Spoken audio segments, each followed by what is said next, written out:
For the last 5 years, a German soldier has been crossing the frozen mountains of Siberia. Behind him is the Soviet army, and ahead lies a 14,000-kilometer journey where hunger, deadly cold, and wild predators wait at every step. He has only one reason to keep going. His pregnant wife and young daughter are waiting for him at home. But can he survive this impossible journey? The story begins during World War II.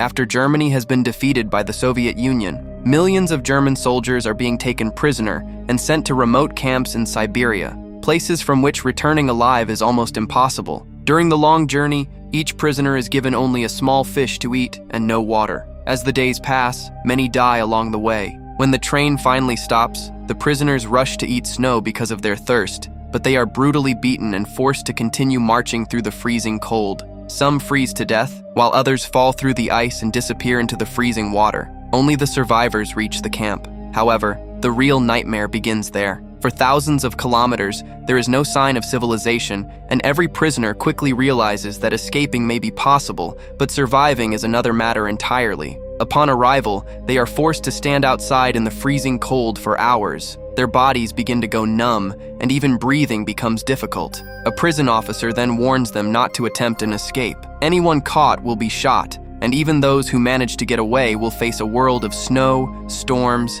and death. He tells them that if the cold does not kill them, the wolves will. The warning becomes even more terrifying when one prisoner collapses from the cold and is immediately shot in front of everyone. It is a clear reminder that human life means nothing in this place. The prisoners are kept standing outside from morning until evening. Later, during a search, guards find a letter from a prisoner's mother. As punishment, they strip him of his clothes and leave him exposed to the freezing temperatures while the others can do nothing but watch. Soon afterward, the prisoners are sent into coal mines where darkness, smoke, and toxic air become part of everyday life. Accidents are common. Some prisoners are crushed, while others suffocate. As time passes, many begin to believe they will never leave this place alive. Among them is Clemens Farrell, a prisoner serving a 25-year sentence. He refuses to accept that half of his life will disappear inside these mines. Far away, his daughter continues waiting for her father to return. One day, however, a letter arrives informing the family that there is no record of Clemens. The news devastates both his wife and daughter, although they still hold on to a small amount of hope. Meanwhile, conditions inside the camp continue to worsen. Death seems to be getting closer every day. Several months later, Clemens is taken out of the mine because he is a mechanic and is needed to repair an engine. Realizing that no one is watching him, he immediately seizes the opportunity. Using a conveyor system, he hides inside a coal train and escapes the camp. For the first time in a long while, he sees the open sky and the stars above him. His freedom does not last long. A short time later, the train stops. When Clemens looks outside, he finds himself staring directly at a Soviet soldier pointing a rifle at him. He is captured, and as punishment for the escape attempt, is thrown into an open-air cell. The freezing cold and constant rain quickly take a toll on Clemens. He is left in the open-air cell for 2 full days, growing weaker with every passing hour. At the same time, his wife and daughter continues visiting German headquarters, asking the same question everywhere she goes. Has anyone found any information about her husband? Each time, she is met with silence and disappointment, and little by little, her hope begins to fade. 2 days later, the warden finally removes Clemens from the cell and coldly tells him that his fellow prisoners are waiting for him. As soon as he returns, he understands what that means. The prisoners are standing there with sticks and clubs, furious because they were left without food for 2 days after his escape attempt. Moments later, they attack him and beat him so badly that he ends up in the prison hospital. There, Clemens meets a doctor who is also a German prisoner. Without wasting any time, Clemens tells him that he wants to escape again and needs his help. The doctor is surprised that after everything he has endured, he still refuses to give up. He explains that escaping alive is almost impossible and that the cold outside will likely kill him. However, he also admits that if Clemens stays, the toxic air in the coal mines will slowly kill him anyway. Because of this, the doctor agrees to help. Not long afterward, the warden arrives at the hospital to force Clemens back into the mines, but a nurse steps in and warns him about the higher authorities, forcing him to back down. The doctor realizes that if Clemens does not escape now, he may never get another chance. He quietly tells him to come back later that night. When Clemens arrives, the doctor explains that he will be sent back to the mines in the morning and may never return alive, making this his last opportunity to escape. Suddenly, the door opens and the warden walks in. The doctor immediately hides Clemens inside a cabinet. The warden notices a knife in the room and questions him about it. but the doctor calmly claims it is used for medical treatment. Since the warden is drunk, he does not pay much attention and eventually leaves. Once the danger passes, the doctor quickly gathers the warm clothes, boots, and supplies he has been secretly saving and gives them to Clemens. He also tells him that food and additional supplies are hidden near a railway line. Then he gives Clemens a pistol so he can protect himself. When Clemens asks where everything came from, the doctor falls silent for a moment before admitting that he had collected it all for his own escape. However, he recently learned that he has cancer and only has about a month left to live. The room falls silent after the revelation. The doctor then gives Clemens a lunchbox and asks him to deliver it to his wife if he survives, along with the message that he is no longer alive. It is the last thing he has left from her. Before Clemens leaves, the doctor notices the warden downstairs with the nurse, blocking the exit.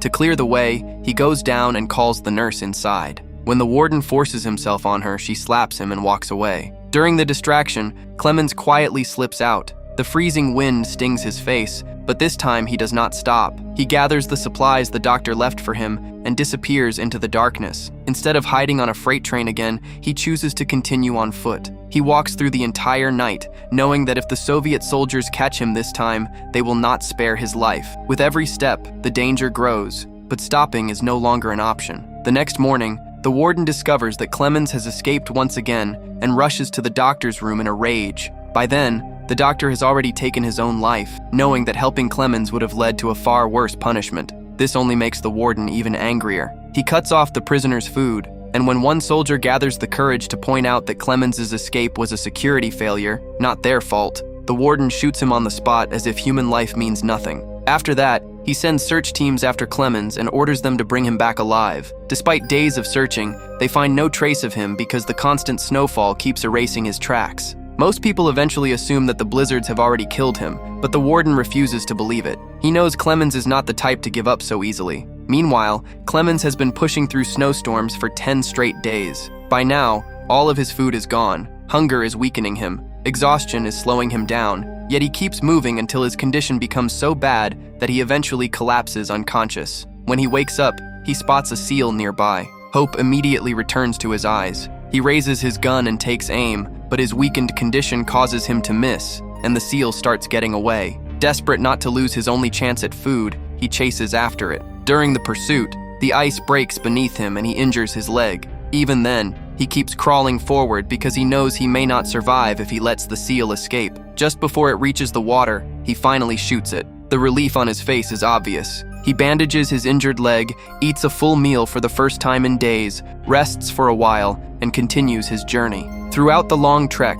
Clemens is completely alone. Surrounded by endless snow, he keeps talking to himself for motivation and constantly checks his compass to avoid getting lost in the frozen wilderness. Days turn into months, and after 5 months of continuous travel, he suddenly spots a small tree in the distance. The sight fills him with happiness because it means he has finally crossed the endless frozen plains and is approaching a forest. He quickly moves forward and soon reaches the trees. Once inside the forest, he gathers wood, starts a fire, and enjoys a peaceful night's sleep for the first time in months. That peace does not last long. The warden is still searching for him and orders his men to cover every area within a 500-kilometer radius. One night, while Clemens is sleeping beside a fire, 2 Russian hunters arrive. Startled, he immediately points his gun at them. The hunters remain calm and explain that they are armed as well, but they are not there to harm him. They simply believe he may need help because a major snowstorm is approaching. Unable to trust anyone, Clemens refuses their offer and the hunters leave. The next morning, the storm arrives exactly as they warned.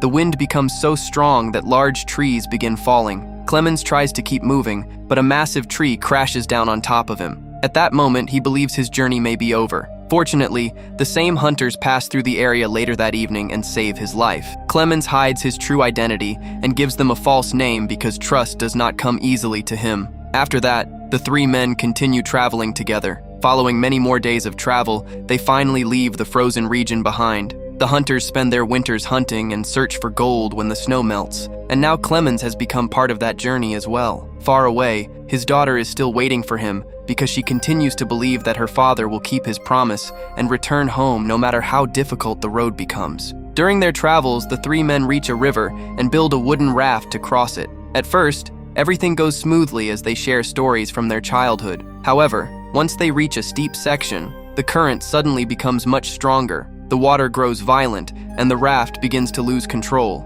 In the chaos, Simon loses his balance and falls into the river. Unable to swim, and after striking his head against a rock, he begins to drown. Without hesitation, Clemens jumps into the river and manages to pull Simon safely back to shore. Simon thanks him for saving his life, but their third companion, blinded by greed, abandons both of them and heads back to their camp alone. Believing they are dead, he even keeps Simon's gold for himself. However, only a few hours later, Clemens and Simon arrive at the camp as well. When Simon discovers that his gold is missing, he secretly knocks Clemens unconscious and then uses Clemens's pistol to shoot their companion. When Clemens wakes up, Simon claims that the man stole his gold, so he killed him. After that, the two continue their journey together. For months they keep moving, hoping to find a settlement somewhere ahead, but winter returns and the forest is once again buried under snow. By now, 2 years have passed since Clemens escaped from prison. Simon is completely exhausted and refuses to go any farther. When Clemens offers to carry some of his belongings to help him,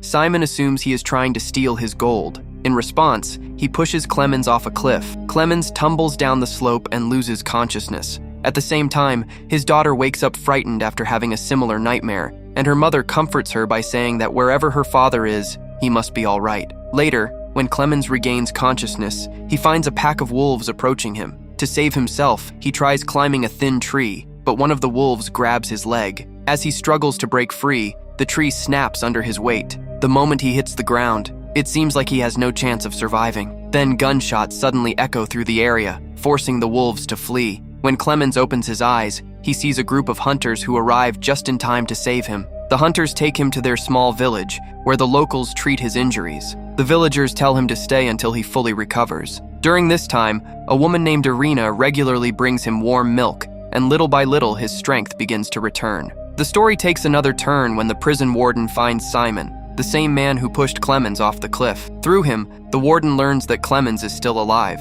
However, before he can reveal anything else, Simon takes his own life. Even so, the warden spreads word throughout the region that a German prisoner is on the run and warns that anyone who shelters him will be treated as a traitor and their entire family will be killed. When the village chief's son hears this announcement, he secretly informs Clemens that Soviet soldiers are searching for him. As a result, Clemens reluctantly decides to leave the village the next morning. Before he goes, the villagers give him enough food to last a month. Irina struggles to hold back her tears because she has fallen in love with him. Wanting to protect him, she sends her beloved hunting dog with him.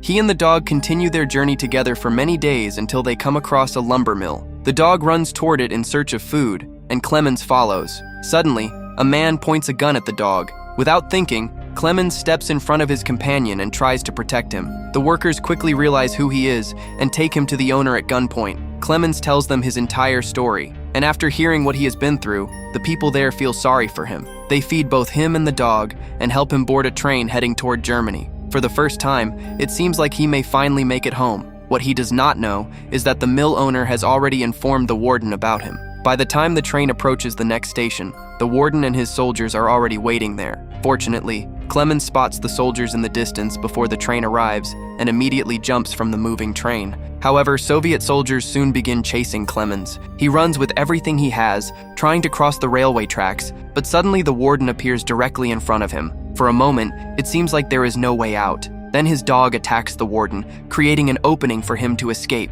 With the soldiers closing in, Clemens is forced to leave his companion behind. Moments later, a gunshot echoes through the area. When he looks back, he sees his beloved dog lying on the ground. The loss breaks his heart, but he knows he cannot stop. If he does, his companion's sacrifice will mean nothing. He keeps running, climbs onto a bridge, and despite bullets being fired from below, he manages to jump onto a passing train beneath him at the last second, escaping the warden once again. As time passes, Clemens continues his endless journey. Some nights he sleeps in abandoned huts, while other days he survives by eating wheat he finds in the fields. Meanwhile, his daughter continues waiting for him, and one day she breaks down in tears while reciting a poem at school. Eventually, the year 1950 arrives. By now, 5 years have passed since Clemens escaped from prison. During his travels, he reaches a village fair in Central Asia filled with food stalls and vendors. After days without proper food, he looks longingly at everything around him, but he has no money and is forced to walk away. Just then,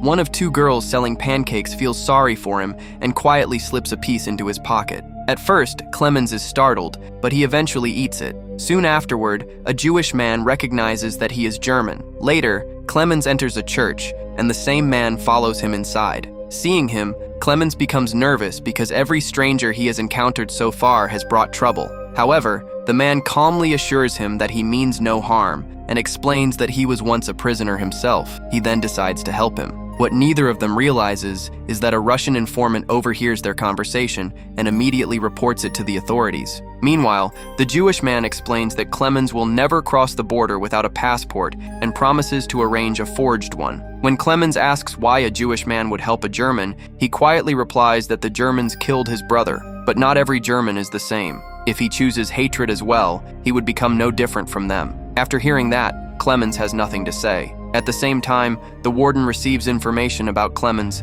and begins heading toward the city. The Jewish man leaves with Clemens's photograph to arrange the passport and tells him to rest while he takes care of everything. However, after the door closes, Clemens becomes suspicious and convinces himself that he may have been betrayed again. Without waiting, he climbs out through a window and disappears. When the man returns and finds the room empty, he immediately goes looking for him and eventually finds Clemens inside the church. He asks whether he never trusted him. Clemens quietly admits that he has been betrayed too many times and no longer finds trust easy. Without saying anything more, the man hands him a forged Hungarian passport and a free travel pass. He also teaches him a new identity and how to speak so he will not attract attention at the border. Clemens thanks him and sets off toward the final and most dangerous stage of his journey. That same night, the warden arrives in the city and heads straight to the Jewish man's home. Meanwhile, Clemens boards a vehicle bound for the border. The warden demands to know where the German fugitive is, but the Jewish man has already taken poison. Before dying, he quietly tells the warden that he will never reveal Clemens's location. With those final words, he dies, leaving the warden stunned that a Jewish man was willing to sacrifice his life to protect a German, despite the suffering that Jews had endured under Hitler's rule. Meanwhile, Clemens continues moving toward his destination. Along the way, a soldier stops his vehicle and informs everyone that the road ahead has been closed by a landslide. Rather than wait, Clemens decides to continue on foot. The border is still 20 kilometers away, but after several hours, he finally reaches the Soviet checkpoint and presents his passport. The guard becomes slightly suspicious because the road is closed, yet Clemens calmly explains that he walked the entire distance because his visa expires that very day. After a few tense seconds, the guard allows him to pass. The moment fills Clemens with relief because he is finally within reach of the end of his journey. To him, crossing the bridge ahead would mean the end of years of suffering. But halfway across, a bright light suddenly shines into his eyes. When he looks up, he freezes. Standing directly in front of him is the warden. His heart begins racing, and when he glances behind him, he realizes he is still standing on Soviet soil. At that moment, it feels as if 5 years of struggle and every sacrifice made to help him have been for nothing. Then something unexpected happens. The warden slowly steps aside. For a few seconds, Clemens can hardly believe it. He cautiously begins walking forward. Perhaps the sacrifices of the prison doctor, the Jewish man, the loyal dog, and Clemens's determination to survive have finally changed the warden. The warden then tells him that this was a battle between two soldiers and that Clemens has won. He tells him to go and live his life. However, the story takes another turn when Clemens reaches Iran using the forged passport. He is immediately arrested and imprisoned in Tehran because the authorities believe he is a Soviet spy. No matter how many times he explains that he is German and escaped from a prison camp in Siberia, nobody believes him. 2 years later, Iranian officials finally manage to contact his family and summon his uncle, who once worked at the German embassy in Iran. When Clemens sees his uncle, tears fill his eyes. His uncle, however, cannot recognize him because it has been 15 years since they last met. Unsure whether this is truly Clemens or an imposter, he brings out some old photographs. Clemens immediately identifies one of them and explains that he gave it to his mother on her 39th birthday and had written "Happy Birthday" on the back. Once the photograph is checked, there is no longer any doubt. His uncle embraces him, and at last Clemens is officially identified. After 7 long years of struggle and survival, Clemens finally returns to Germany. As he approaches his home, he sees his family from a distance. His 6-year-old daughter is now 13, and his son, whom he has never even met, is already 7 years old. The family is on their way to church, so Clemens quietly follows behind them without revealing himself. He has not called out to his daughter yet, but she has never stopped believing that her father would one day return. When she suddenly turns around and sees him, she runs straight into his arms. His wife can hardly believe that he is alive. After all those years, the family is finally reunited, and with that, this true and deeply moving story comes to an end. If you enjoyed the video, don't forget to like and subscribe for more movie recaps. Thanks for watching.